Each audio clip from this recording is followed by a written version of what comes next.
One of only 4 female CEOs of the ASX Top 50, her career has been a fascinating journey, but I'm going to leave her to tell you all about that. Please welcome CEW member and the CEO of Coca-Cola Amatil, Alison Watkins.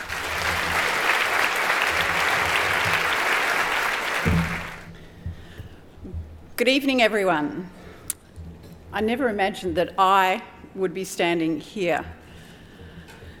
I remember when I was invited to join CEW 13 years ago, feeling totally in awe of the company that I was now keeping and the generosity of the inspiring women who shared their experiences and war stories, and above all, their passion, their determination and their effectiveness in changing the culture of corporate Australia. Over my period of membership of CEW, we've made so much progress, and yes, of course, we're all feeling there's so much more to do. When I was reflecting on my story, I looked for an analogy, and I decided that the best one for me was mountain climbing. I grew up in Tasmania, and I've climbed many of its rugged peaks over the years. I've heard Peter Hillary tell the story of his climbing achievements with his famous father, Sir Edmund Hillary, and I was struck by the relevance of his observations for life. I picked one of Sir Edmund's quotes as the title of my speech tonight. It's not the mountain we conquer, it's ourselves.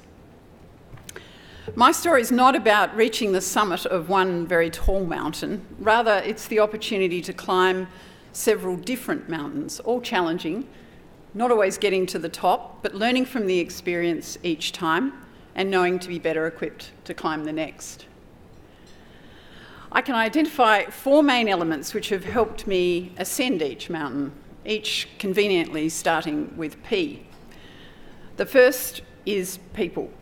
You'll see that I'm not an expert mountain climber myself, and I've relied a lot on help and encouragement from others, which triggers for me a strong and possibly unhealthy motivation not to let them down. The second is partnership.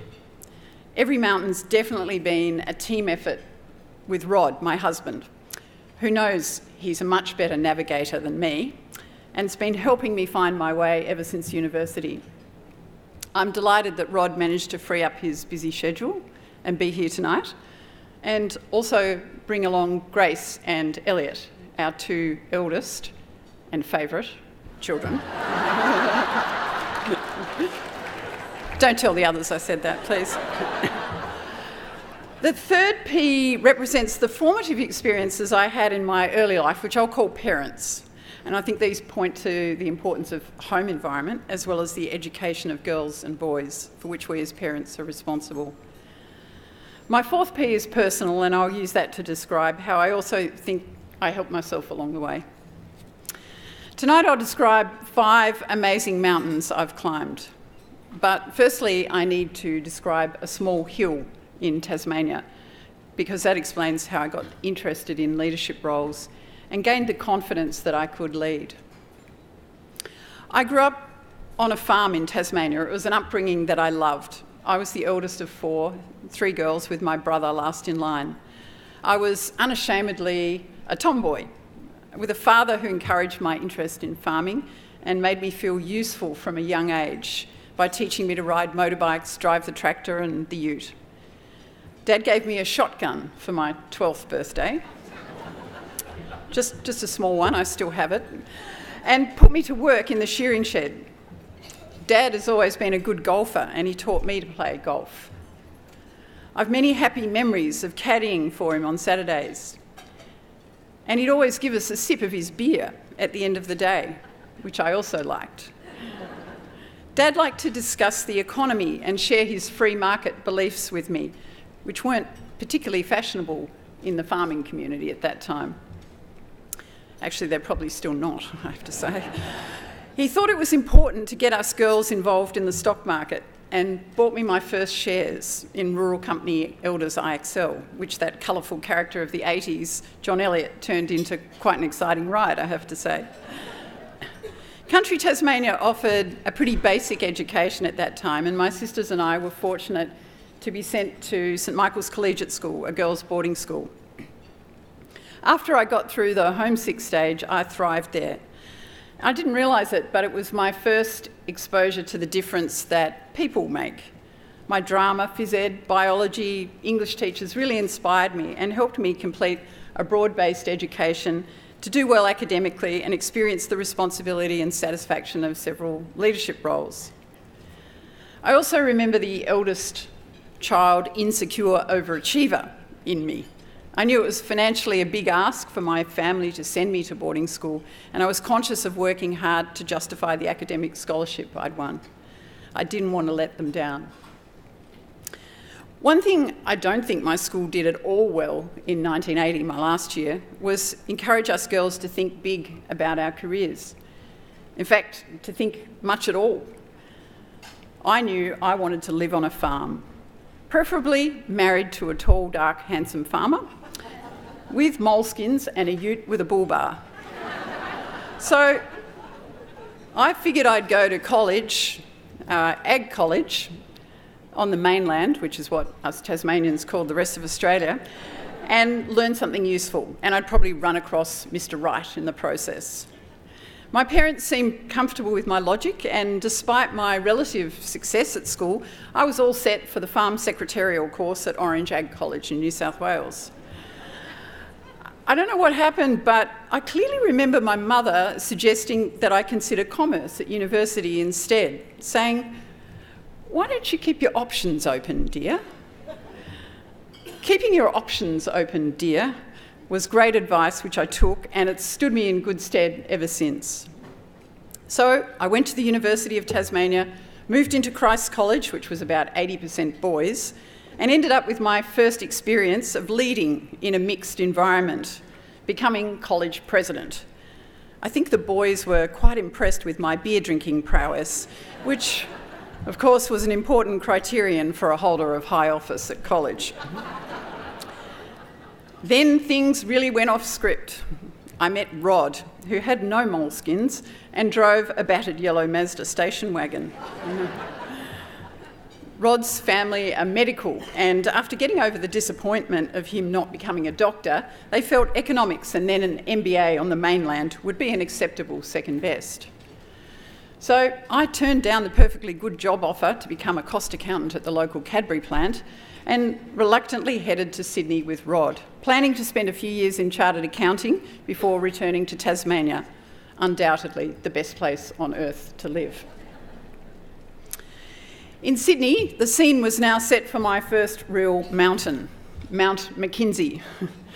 The first thing to know is that this was a mysterious and impossible mountain from afar.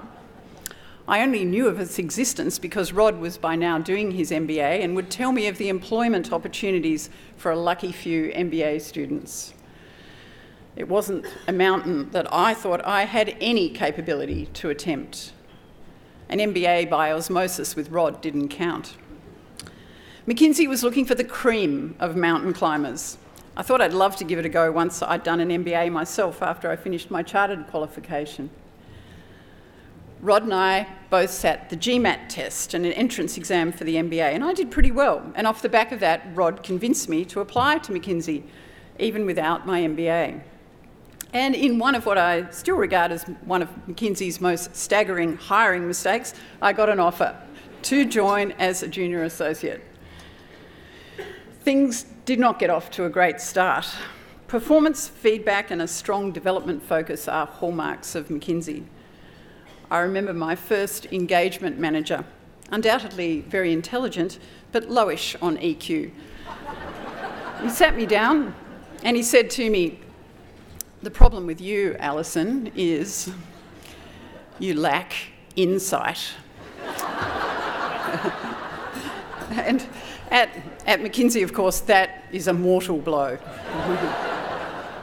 Being smart matters a lot, and to be told you had no insight made it very clear you were headed out, not up. Fortunately, I was rescued. I can remember being very upset, and Ashley Stevenson, another one of those scary Harvard MBAs, but with a very high EQ, took me onto his team, possibly as an interesting challenge. I soon figured out how to draw 4-box matrices and at least sound insightful. After those initial difficult times, McKinsey was an incredible source of development and opened my eyes to what my future could be. People helped me enormously on my Mount McKinsey ascent. Being an outstanding developer of people really counts at McKinsey, and that's an incredibly positive dynamic. And I worked with talented and generous leaders who gave me opportunities and supported my election to partnership. Even though McKinsey was a long way from my upbringing in Tasmania, there's no doubt I owe my dad for the golf and the beer. Clem Doherty was one of the most intimidating partners at McKinsey, so much so that it felt like he talked another language. Yet I could communicate with him via the language of golf. And beer? Well, Rob McLean tossed me the leading brewer, Lion Nathan, as a client working with Tom Saar. Southern men, which Kiwis in the room will recognise as a tagline from Spates, one of Lion's famous New Zealand brands, didn't really warm to women as advisors, and it was brave of Rod to make that decision when I look back. But I quickly gained credibility when they figured out that I liked beer and was interested in the beer business. I went on to work with Lion Nathan for many years, and I'm fortunate to count Gordon Cairns among my valued mentors today. Ascending Mount McKinsey requires personal commitment too, my 4th P. I can remember several pivotal moments where it all just felt too hard. I felt like I could never belong, and I got very close to leaving. I'm glad I managed to pull myself through those low moments, mostly using my desire not to fail or not to let people down, which I know is not how the positive psychologists say you should do it, but it's always worked pretty well for me, actually. The kinds of challenges that I'd pose myself would include, you have an amazing job, one that most people would kill for, and you want to leave? Or, McKinsey needs more women, not less, and you're going to be the one who lets the side down? There's no doubt that the experience I gained climbing Mount McKinsey underpins what I do today, and I am very glad I survived. The next mountain I'll describe to you is Kids Climb. Not one for everyone, not one for everyone, but one that Rod and I wanted. You might say that having 4 children at the same time I was steadily climbing the career mountain certainly added another few thousand metres to the summit. Rod and I had been together since university, and I was 29 and engagement manager at McKinsey when Grace was born. She was followed by Elliot when I was 31 and Ilsa when I was 35. And Meg was born when I was 38 and in my first line role at ANZ. I had 6 months of leave with Grace, 5 with Elliot, 3 with Ilsa, and 1 with Meg. The mountain path was getting pretty narrow and steep by that stage. At the time, McKinsey was grappling with how to be more flexible. For example, how to cope with part-time tracks to partnership. The firm was very dissatisfied with its ability to get women through to partnership, particularly women with children. I don't think I worried about that, actually, because I didn't expect to stay around and make partner. I was still waiting for them to find out the hiring mistake that they'd made. People really helped. Role models were scarce, but Kate McCann and Diane Grady had shown you could be a mother and a McKinsey consultant. My partnership with Rod was crucial for this Kids Climb.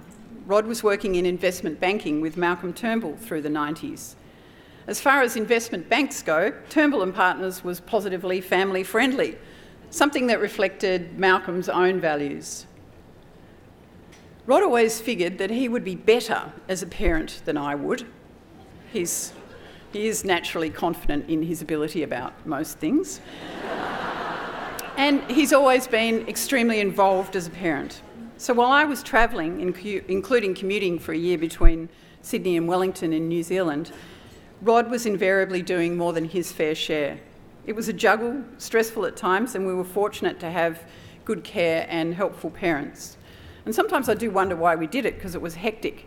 I know a lot is because of the sense of privilege that I had to have a job with McKinsey, a job I loved, and a sense of being part of a group of people who cared and wanted me to succeed. When Meg, our youngest, was born in 2001, Rod was quite happy to step back from work altogether, and that's what we did. Rod's kept everything together on the home front since then. We're very fortunate to be able to make that choice, and there's no doubt that it's made our family life work very well. Rod doesn't regret his decision. In fact, he rather seems to have enjoyed it. So he doesn't behave like a martyr. The only one who had a bit of difficulty was his mother, Judy, in Tasmania. The concept of me going back to work after children was uncomfortable enough for her, let alone her eldest son actually giving up work in favour of his wife's career. What will I say when the bridge ladies ask what Rod's doing these days? She asked me. I think she's very proud of him now. The third mountain I'll describe was a tricky manoeuvre. It's called Lineleap. The big challenge was how to go from being a consultant to running a business. By now I'd decided this looked like a lot of fun, despite the general view in McKinsey being one of, you'll be bored. Too much routine, they said, and you won't be working with the same calibre of people as you find here.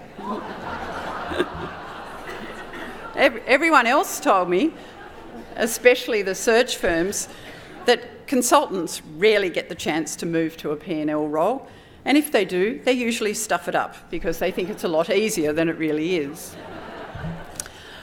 I did manage to make it up Lineleap Mountain. If I hadn't, I definitely wouldn't be here. And once again, people were central to this ascent. I left McKinsey after 10 years and joined ANZ as Group General Manager of Strategy and M&A in 1999. Elizabeth Proust, another long-standing CEW member and then Group HR Director at ANZ, interviewed me first for the role. It was a fantastic role, and I made it clear up front to John McFarlane, then CEO to whom I reported, that I wanted to move on into a line role. After 18 months, John McFarlane followed through and gave me the chance to run regional banking, and I was responsible for the regional and rural customers in Australia and New Zealand, which was about 10% of the bank's NPAT at the time.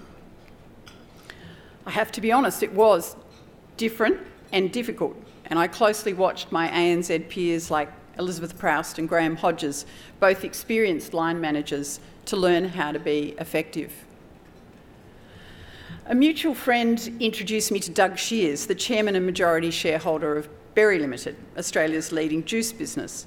He knew I was keen to get out of large organisations, especially after experiencing my third major bank reorganisation and realising that they would continue to happen as surely as night follows day.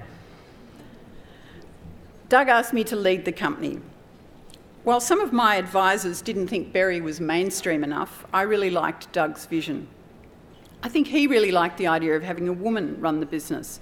He always spoke with admiration about the wisdom and good judgment of his wife Deirdre and their 4 daughters, and he seemed to be assuming that I'd be the same. And it was great experience. We had a good run, including, ironically, nearly being taken over by Coca-Cola Amatil, but eventually selling out to San Miguel, which then bought National Foods and merged Berry into that business. It really helped that both of my first line roles had strong agricultural links. I liked nothing more than getting out to the Murrumbidgee irrigation area or up to the Riverland or far northern Queensland or the South Island of New Zealand, chatting about the weather and commodity prices. Thanks, Dad. Both John and Doug took risks on me and stuck around to help me succeed. When people give you what you know is a big break, it evokes a strong response. I was determined not to let them down. When I reflect on my personal contribution to climbing Lineleap, I look back on an optimistic and mostly effective leader, determined to achieve results and create a great place to work. The next mountain I'll talk about is Neds Lookout. I'd had plenty of exposure to ASX boards in my time at McKinsey and most recently at ANZ. I remembered well the motivating effect of a non-executive director who was interested and asked great questions. I also remember the demotivating effect of the sleeping Ned. I figured as an executive who'd been on the receiving end of these experiences, I would be a role model non-executive director. I was still in the mode of developing more options, and I thought a non-exec career might be something to contemplate. I knew there'd be demand for more women, but I also knew that experience was important. You couldn't just waltz onto an ASX 200 board. While I was CEO of Berry, I was asked to consider joining the board of fashion retailer Just Group, which was about to list. Doug Shears saw it as good development and was very happy for me to take it on while I was running the company. It was a wonderful experience and led to the non-exec opportunities I've had since with Woolworths and ANZ. The life of a non-exec I do find very enjoyable. I called this particular mountain Neds Lookout because that's how it feels. You are mostly on the balcony, not on the dance floor. And that distance and objectivity is important to succeed as a non-exec. An invaluable side benefit of my non-exec experience was the opportunity to observe close up and learn from leading CEOs like Mike Luscombe at Woolworths and Mike Smith at ANZ. And I was very fortunate to be able to remain in executive roles for the duration of my non-exec experience. So, on to the final mountain, the ASX Ascent. While the life of a non-exec was tempting to pursue full-time, I felt I had plenty of energy and another exciting mountain to attempt, the experience of running a listed company. By now I had plenty of P&L experience and plenty of listed company experience, and I felt like I'd have as good a shot as anyone. I also knew that these roles are few and far between. Of the ASX 200, my sources in search tell me that only around 30 CEO roles might become available in 1 year, of which 60% would be filled by internal successors. And the chances of me being a fit for those 12 roles where an external candidate was sought would be low. In fact, I'd already missed out on a couple previously. Jane Allen, another long-standing CEW member, understood my aspiration and approached me about the GrainCorp CEO role, which had recently been vacated. I wasn't too optimistic. This was agriculture, which I loved, but I was realistic. A female CEO might be a bit of a stretch for a company that hadn't even had a female non-exec ever. But I underestimated the GrainCorp board led by Don Taylor, and I think I also underestimated Jane's role in challenging the board's beliefs about what mattered most for the role. GrainCorp was a wonderful experience for almost 4 years and of course became the subject of a very public and controversial takeover attempt from Archer Daniels Midland Company last year. At a bid of $13.20 per share, it represented an offer that was in shareholders' interests. However, we found ourselves in the surprising situation of having the takeover proposal rejected by the Treasurer, joining the Shell Woodside and the SGX ASX transactions as one of only 3 FIRB rejections, and certainly the first rejection for a bidder from the USA, our largest foreign direct investor. I said at the time, and it remains my firm belief, that this was a regrettable decision, not only for GrainCorp shareholders, but also for the industry. The decision that none of us thought would actually happen left me with a difficult dilemma: to resign and pursue the exciting opportunity to lead Coca-Cola Amatil, which had come along during the takeover and which seemed like the perfect fit, or to remain with GrainCorp, which I loved. It was a difficult weekend, but I concluded it was a logical point for GrainCorp to have a change of leadership, and I resigned on the Monday following the Friday takeover rejection. So here I am today with the great privilege of leading Coca-Cola Amatil, chaired by David Gonski, an all-round leader from whom I can learn so much, and of course who is also one of Australia's strongest advocates for gender diversity. Our board includes respected directors Alana Atlas and Catherine Brenner, our group CFO Nessa O'Sullivan and our group HR director Libby Wilson are both outstanding executives, and I regularly find myself in meetings where there is a critical mass of women. You might think Rod would have his feet up by now and just be enjoying life, but you'd be wrong. Even though he's left the corporate world behind, he still has much pointed advice to offer. Quite often I try to have a thoughtful discussion with him about the dilemmas I'm dealing with at work, and he always helps me cut to the chase with helpful advice like, just tell them to get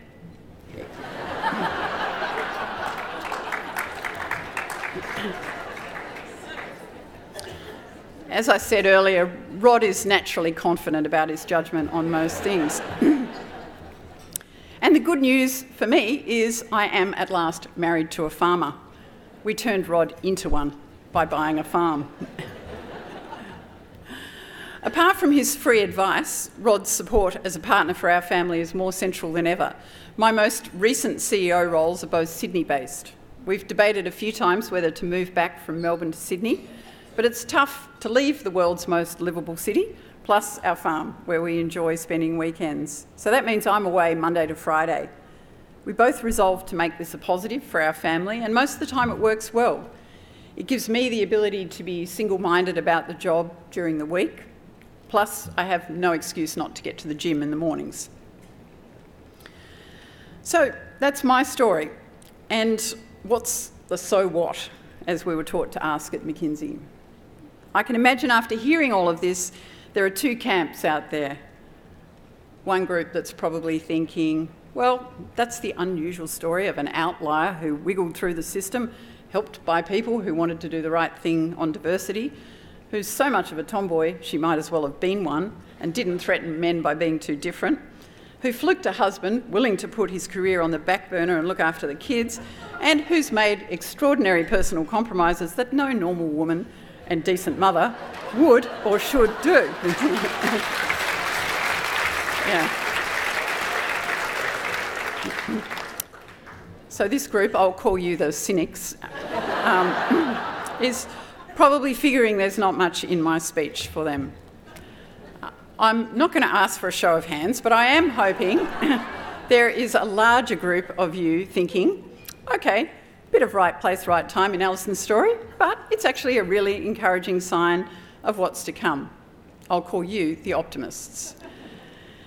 Even more importantly, I hope that this group, the optimists, are thinking about what they are doing to make a difference. So all of you optimists out there are making a difference for yourselves, your family, and your workplaces. Let me finish up with some closing thoughts for you. Firstly, for the young men and women like Grace and Elliot. You're at university with more women than men. You'll get married and have kids after you've established your careers. Grace won't carry that bias of wanting to marry up, while Elliot will positively hope he does end up with a woman who earns more than him. Grace and Elliot have seen women hold many leadership roles. Grace and Elliot will choose their employers according to diversity and workplace flexibility. Grace's employers will value and promote her on merit, even though she's not a tomboy and can't play golf. And the fact that she likes the odd beer will be neither here nor there. For those men and women who are well into your careers, you know you are making a difference to others. It's the way that you're raising your children to understand that they can do anything. The way you're conscious of making sure your girls stick to their maths and team sports. The way you encourage them to think about all futures as possibilities and point to female role models from all walks of life. It's the role that you play as partners and parents, your decision to share the second shift at home. It's the way you make a difference to the women in your workplace, the risks you take to create opportunities for them and help them succeed, including, importantly, interline roles. It's the time you take to meet with aspiring women leaders, to introduce them to people who can help them redefine what's possible and be practical in charting a course. It's my strong view that it is critical to Australia's economic and social growth that both men and women do more to develop future female leaders. And this is where CEW and your support of CEW comes in. One of the most important things that this organisation does is provide executive education for women through scholarships. Women do need role models, they need sponsors, and they need education. So thank you for supporting the programs tonight. I'm by nature an optimist, but I don't want to pretend everything's rosy and the job's done. According to recent research, women were out-earning men in 25% of double-income householders in Australia. As well, the proportion of both parents working has risen dramatically, with 58% of all couples with children families having both parents in the workforce, compared with 40% in the 80s. This is encouraging, and it suggests that traditional family structures are changing. But the disturbing news is that the gender pay gap is now as wide as it was 20 years ago.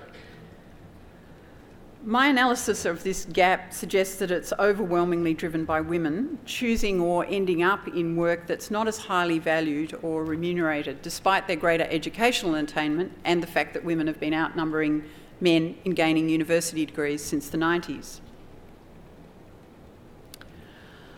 I want to finish up with a message for the women out there in both groups who are feeling, well, it's all right for her, and maybe she's right, it'll be better for my daughter, but I missed out, or I just don't seem to get the opportunities coming my way.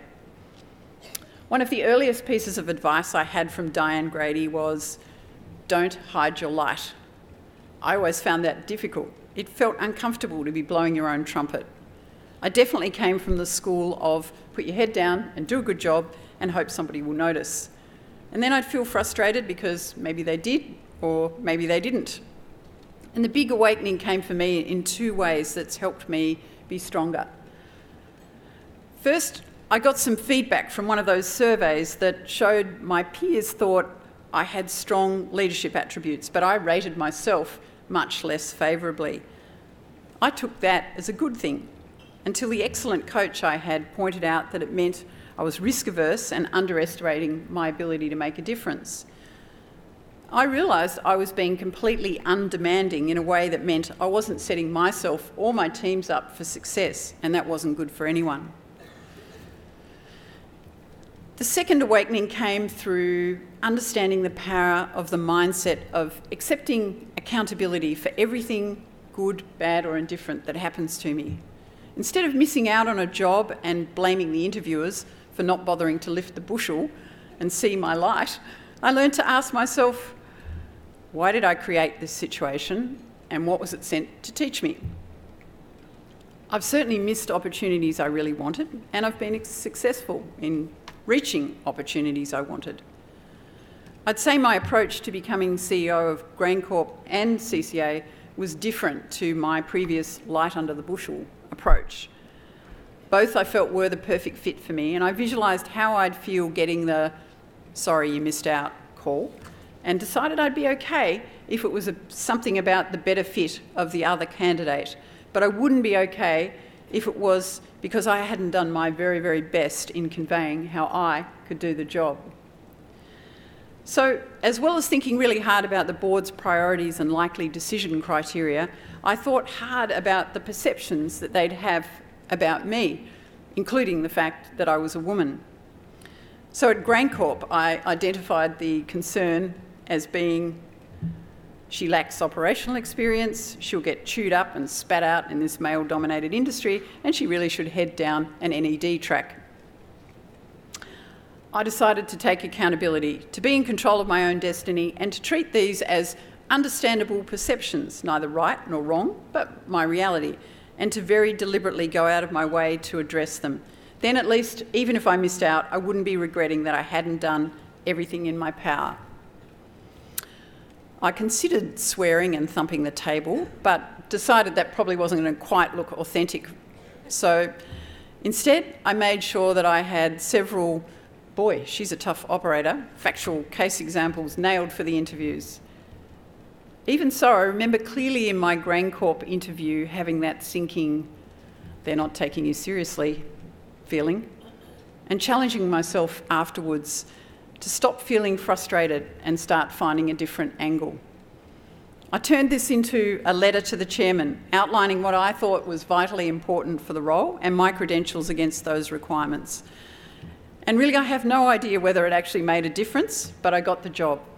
And with it, a drive to make the most of every opportunity every day, to always know I'd done everything I possibly could. And that motivation continues every day for me.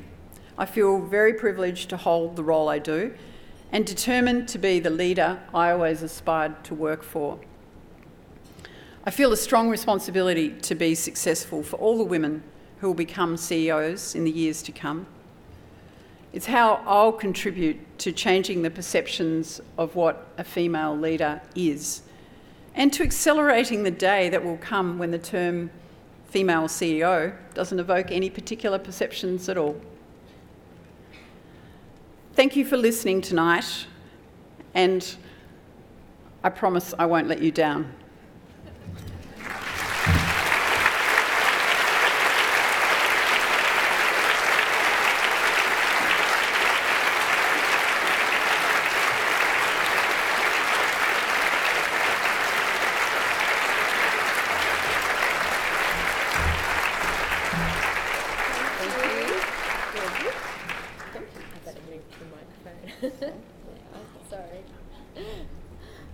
I think that was pretty amazing. Thank you so much. Thank you.